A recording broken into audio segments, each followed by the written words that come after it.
Good morning बेटा। So let's start with the Hindi. ठीक है, आज हम लोग हिंदी का टर्म 2 का चैप्टर 1 पढ़ेंगे, जिसका नाम है सोने जैसे दिन है इसके। सोने जैसे दिन है इसके।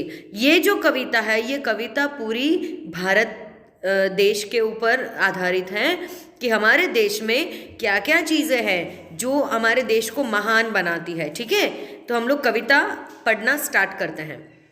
छोटे मुंह से कैसे कह दूं इस भारत की बात रे, सोने जैसे दिन है इसके, चांदी जैसी रात रे। मतलब इसका जो कवि जो है वो ये बोल रहा है कि मैं अपने छोटे से मुंह से इतने बड़े भारत देश की महान बातें कैसे बताऊंगा, क्योंकि इसके दिन सोने जैसे हैं और रात जो है वो चांदी जैसी है। उजला मुकुट हिमालय इसका और नदियों की माला है। उजला मुकुट हिमालय इसका और नदियों की माला है। यहाँ पे औ के ऊपर जो मात्रा है इसका मतलब है और नदियों की माला है। हमारे देश में, हमारे भारत देश का मुकुट समान हिमालय है। हमारे भारत देश के उत्तर की तरफ हिमालय, उत्तर की तरफ मतलब नॉर्थ साइड में, तो वो उसका मुकुट बोला गया है। हिमालय जो भारत के अंदर आया हुआ है, उस हिमालय पर्वत को भारत का मुकुट बताया गया है। और नदियों की माला है मतलब हमारे देश में बहुत सारी नदियां हैं। पद वंदन करता श्रद्धा से नील सिंधु मत वाला है। मतलब हमारे भारत के दक्षिण में, साउथ में बहुत बड़ा हिंद महासागर है, बहुत बड़ा समंदर है जो उसकी पद वंदना करता है।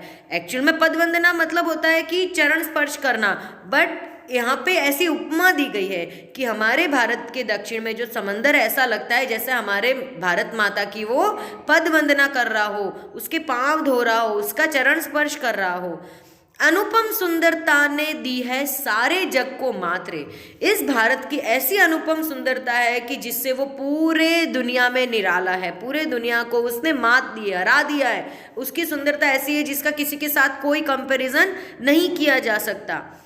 एक बगीचा देश हमारा, फूल अनेकों खिले यहाँ।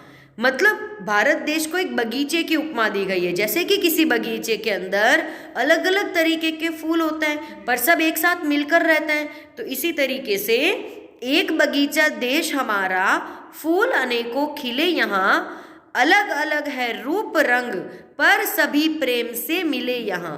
यहाँ पर सभी लोग अलग अलग जाति के हैं। हिंदू रहते हैं, मुस्लिम रहते हैं, क्रिश्चियन रहते हैं, जैन रहते हैं, सिख रहते हैं, सब अलग अलग धर्म के लोग रहते हैं, बट सब आपस में मिलजुल कर रहते हैं। तो इसलिए हमारे देश को एक बगीचे का उपमा दी गई है कि बगीचे के अंदर जैसे ही अलग अलग रंग रूप के फूल सब एक साथ मिलकर रहते हैं, इस तरीके से यहाँ पर भी सारी अलग अलग जाति के लोग एक साथ प्रेम भाव से मिलकर रहते हैं।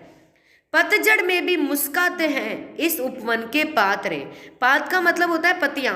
तो इस उपवन में, इस बगीचे में जितनी भी पत्तियां हैं, मतलब सारे लोग किसी भी सिचुएशन में उसकी सिचुएशन का सामना करते हैं, किसी भी परिस्थिति का सामना करते हैं और हमेशा एक साथ मिलजुल कर मुस्कुराते हुए रहते हैं। आगे कविता देखो। रंग बिरंगे पक्षी आकर गाते जागृति का गाना। मतलब ये एक ऐसा बगीचा है, ये एक ऐसा देश है जहाँ पर पक्षी भी जागृति का गाना गाते हैं। जागृति मतलब एक दूसरे को समझाना, अच्छी तरह से कन्विंस करना, एक दूसरे को जागृत करना किसी चीज़ के लिए। नहीं किसी का हृदय दुखाते, खाते मेहनत का खाना।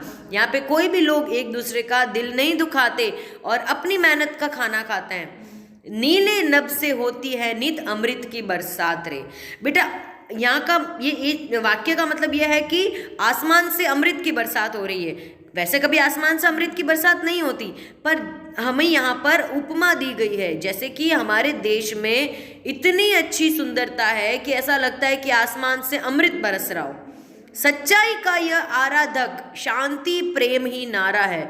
हमारे देश के लोग जो है, हमारा देश जो है वो सच्चाई का आराधक है, मतलब हमेशा सच की पूजा होती है। शांति प्रेम ही नारा है, शांति से प्रेम से मिलजुल कर रहते हैं।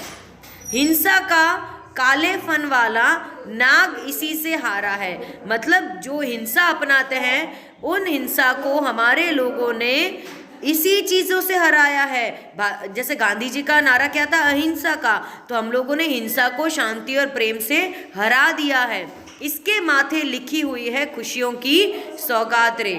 और हमारे भारत देश ऊपर बहुत सारी खुशियाँ हैं, भारत देश में बहुत सारी खुशियाँ हैं। तो इस तरीके से इस कविता के अंदर भारत देश के बारे में पूरी आपको बात बताई गई है कि भारत देश कितना महान है, क्यों उसको भारत महान बोला जाता है, हमारा भारत महान ऐसा क्यों बोला जाता है, ये भी आप लोगों को इस कविता के अंदर समझाया हुआ है।